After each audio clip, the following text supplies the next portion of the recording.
Welcome to Vintage Car Chronicles, your daily dose of automotive history. And we're bringing you a special deep dive today, curated just for you. All about John Cooper Works. It's practically synonymous with MINI performance, but there's way more to it than just a badge on a hot hatch, right? Yeah, we're going to take you on a little journey from John Cooper's impact on the world of Formula One to those legendary early tuning kits, and then how it evolved into the fully fledged performance sub-brand that we know and love today. So buckle up, everybody, because we're going to uncover some pretty surprising facts about the legacy, the engineering, and what makes a JCW so special. By the end of this, you'll have a whole new appreciation for that little badge. Let's kick things off by talking about the man himself, John Cooper. Yeah. This guy wasn't just slapping his name on a car. He was a true motorsport pioneer. I love that you call him a pioneer because his rear-engined race cars, those were revolutionary back in the day. Absolutely. And think about it, 2 consecutive Formula One World Championships in the late 50s and early 60s, with his Cooper Climax cars, with legendary drivers like Jack Brabham behind the wheel. They really shook things up, and it all stemmed from that innovative rear-engine design that he championed. It's amazing how that design completely changed the game. It did, it really did. And you know what? His influence even extended to the Indianapolis 500. That's right. When he brought his Formula One car to Indy in 1960, it was such an eye-opener for American drivers, Yeah. who were so used to those big, bulky front-engine cars. Cooper's design was all about agility and speed. Totally different approach. And while they didn't actually win at Indy, that 1961 appearance is often credited with ushering in the era of the rear-engine car at the Indy 500, which is a pretty significant legacy in itself. Totally.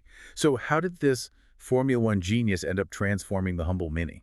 Well, you got to go back to the beginning. The Mini was born in 1959 as a response to the Suez Crisis, all about fuel efficiency. Pretty humble beginning, right? Yeah. But John Cooper saw something different in this little car. He saw racing, didn't he? Exactly. Yeah. He saw that go-kart-like handling and knew it could be a serious contender. And that's how the Mini Cooper was born. And then, of course, there's that incredible story of the 1961 Monza race, where a Mini Cooper beat an Aston Martin DB4 by an hour. Come on, that's the ultimate underdog story. It's hard to imagine a tiny Mini going head-to-head with a powerhouse like an Aston Martin, let alone winning by such a huge margin. And then there's the Mini's domination of the Monte Carlo Rally in the 60s, with 3 wins. That just cemented its reputation as a giant killer. Those victories weren't just about speed. They showcased the Mini's agility, the precision, and John Cooper's genius in recognizing that hidden potential and pushing the boundaries of what a small car could achieve. Fast forward to the 2000s, and the Mini's reborn under BMW's ownership. But John Cooper's spirit was still alive and well, thanks to his son Michael. Michael Cooper really carried the torch, you could say. And this is where we get into the world of those early JCW tuning kits. They were almost like an underground movement, a way to boost the new MINI's performance, while keeping that all-important factory warranty. Yeah, that was such a brilliant move. It appealed to all those enthusiasts who wanted more power without, voiding their warranty. But here's what I always find interesting. The very first JCW kit for the R50 Cooper only gave you an extra 11 horsepower. And it cost a hefty 1,500 pounds. It does seem like a lot for a relatively small power increase, yeah. It does. But I guess it was about more than just brute force. Those early kits were about refining the driving experience, sharpening the handling, and just adding that little touch of Cooper magic. Precisely. They weren't just slapping on bigger engines. They were carefully tuning and modifying components to get the most out of the car's existing potential. And clearly, it struck a chord with MI&I enthusiasts because the demand for these kits just kept growing. Word of mouth spread like wildfire. Yeah, it did. It did. And that set the stage for a much closer relationship between BMW and John Cooper Works, ultimately leading to that pivotal moment in 2008 when BMW acquired the company. That acquisition was huge. It signaled that JCW was no longer just a tuning house, but a core part of the MINI performance identity. It meant more resources, more engineering expertise, and of course the birth of the first factory-built JCW MINIs. Exactly. It wasn't about just adding a badge anymore. BMW was investing in the legacy and taking it to a whole new level. These factory-built JCW MINIs were seriously impressive machines. Let's talk about what made them so impressive. I know they had that 211 horsepower engine, but what else was going on under the hood? Well, they incorporated a sophisticated electronic differential, which helped to distribute power to the wheels more effectively. It improved traction and handling. They also had Brembo brakes, known for their stopping power. and Right. advanced traction control systems to keep all that power in check. So they weren't just about raw power. It was about control and precision. Absolutely. And then, of course, there were those limited edition GP models, which were Right. like the ultimate expression of JCW performance. Those were track-focused beasts. They were stripped down, with parts borrowed from the MI&I Challenge race car. Even more power.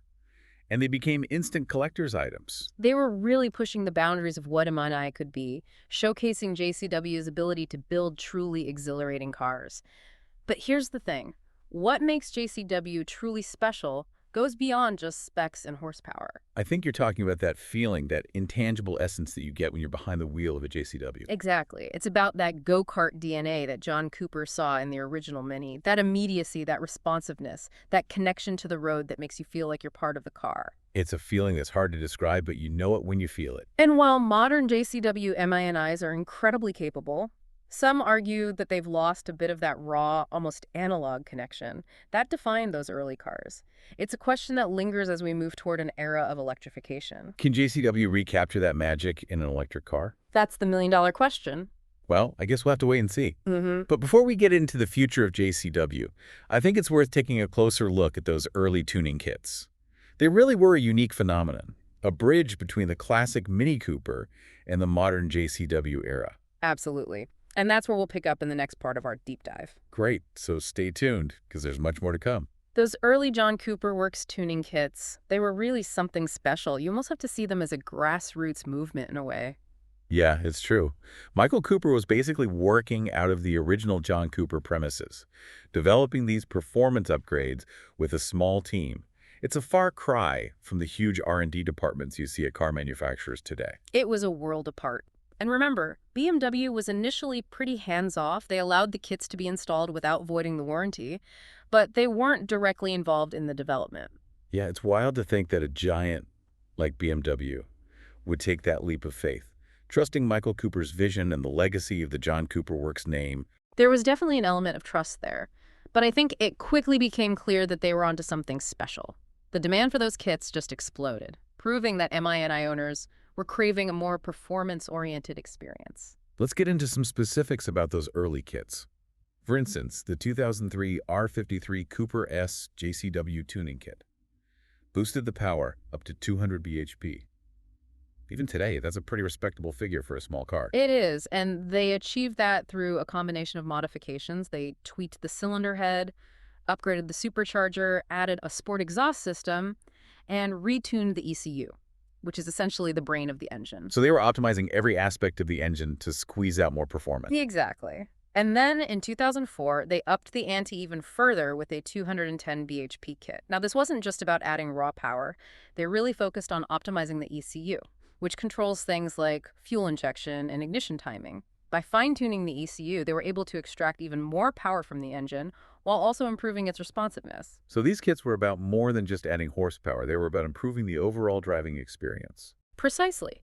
They were about sharpening the throttle response, making the engine feel more eager, and enhancing that go-kart feeling that John Cooper had always envisioned for the Mini. And then there was that iconic 2006 R53 MINI Cooper S John Cooper Works GP, a limited edition model that really took the JCW concept to the next level. Ah, the GP. A true track-focused machine. They squeezed 218 bhp out of the engine, added a limited slip differential for better traction, upgraded the brakes, stripped out the interior. They even ditched the rear seats to save weight. It was a statement, a declaration that JCW was serious about performance. And with only 2,000 units produced worldwide, it became an instant collector's item.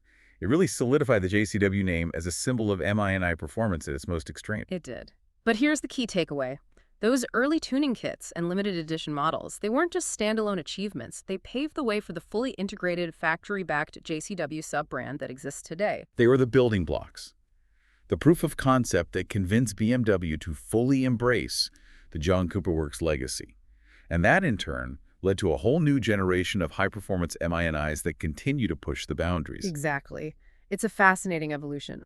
But before we move on to the modern JCW lineup, I think it's important to take a step back and appreciate the broader impact that John Cooper had on the automotive world. His legacy extends far beyond MINI, even beyond Formula One. You're right. He was a true visionary, a pioneer who helped shape the way we think about performance cars. He challenged the notion that power was everything. He was one of the first to recognize that true performance was about more than just brute force. It was about balance, agility, and the connection between car and driver. He understood that a small car could be just as thrilling as a large one, maybe even more so, because of its nimble handling and responsiveness. And he proved that time and time again, both on the track and on the road. His influence can be seen in the entire hot hatch segment, which really owes a debt of gratitude to John Cooper's vision of small, lightweight cars that pack a punch. Absolutely, he changed the game. But let's bring it back to JCW and the current state of the brand. The modern JCW lineup is a testament to John Cooper's enduring influence. They've got the JCW Hardtop, the JCW Convertible, the JCW Clubman, and even the JCW Countryman, which is a performance SUV. It just goes to show that the JCW philosophy can be applied across a whole range of vehicles. And each of those models comes with a powerful turbocharged engine, a sport-tuned suspension, upgraded brakes, and all those performance enhancements that make them so much fun to drive. And let's not forget about the styling. JCW models have a distinctive look, with their aggressive body kits, sporty interiors, and those signature JCW badges that make them stand out from the crowd. It's clear that JCW has put a lot of thought into every detail of these cars, from the engine to the suspension to the styling. But here's a question for you. How do you think JCW is navigating the rise of electric vehicles? It's a big challenge for performance brands. It's a huge challenge. On the one hand, electric motors offer instant torque and incredible acceleration. They have the potential to take JCW performance to a whole new level. But on the other hand, electric cars tend to be heavier, which can affect the nimble handling that's so characteristic of a JCW. And then there's the question of sound. That visceral roar of a JCW engine is such a big part of the experience. It's hard to imagine an electric JCW capturing that same level of excitement. Those are all valid points, but I'm optimistic. I think JCW is well equipped to navigate this transition. They have a strong heritage, a passionate fan base, and a team of engineers who are dedicated to pushing the boundaries of what's possible. I agree.